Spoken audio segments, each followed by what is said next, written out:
A warning. This next story discusses suicide, but it centers on an original idea for preventing it. In the United States, suicide is one of the leading causes of death, claiming more than 49,000 lives in 2023 alone, that according to the latest CDC data. But one organization has found an unconventional tool to combat these grim numbers: laughter. The group is called 1 Degree of Separation. It's made up of comedians who hold sessions that start not with advice, but family-friendly jokes like these. I actually really enjoyed growing up here, except for the part where I actually had to live here, you know? I was on a date with this girl, and she was like, "You're so tall and handsome. How are you single?" And I was like, "You'll see." Brad Bonar Jr. is the founder of the suicide prevention by comedy program, 1 Degree of Separation. He joins us as part of our look at the intersection of health and art, part of our arts and culture series, Canvas. Brad, thank you so much for talking to us about this. You know, traditional approaches to this area are very serious, very straightforward. Why did you think comedy should get involved?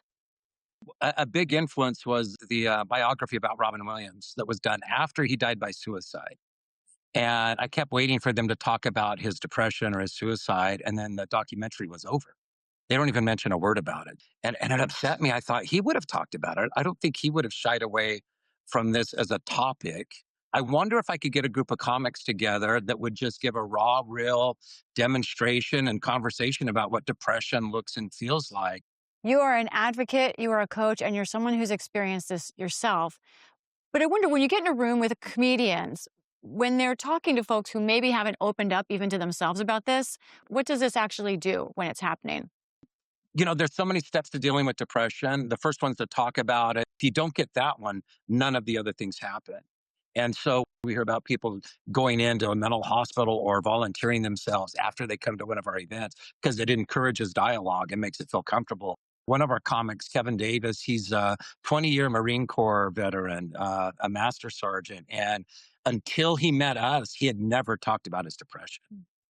And he's 66 now, and he says, "This is the happiest I've ever been in my life because I don't have the secrets. I've spilled them all on stage." You have about 100 comedians so far that have participated. You'd like them to be from local areas, but you specifically make sure to go out to rural areas and also military bases. And I'm curious, those are two Yes. areas that we see really heavy incidents of depression and suicide. What have you learned by going into those areas about the problem and resolving it? One of the big things I learned is that depression's the same for everybody. Every culture thinks we don't talk about it, but no culture talks about it. You know, we always have a very diverse panel of comedians, but I tell people, I go, the diversity is just for the flyer, so it looks good. Because as soon as we start talking about depression, it doesn't matter. Kevin Davis, the first show he did for us afterwards, he's African American. He said, "I didn't realize white people had the same depression."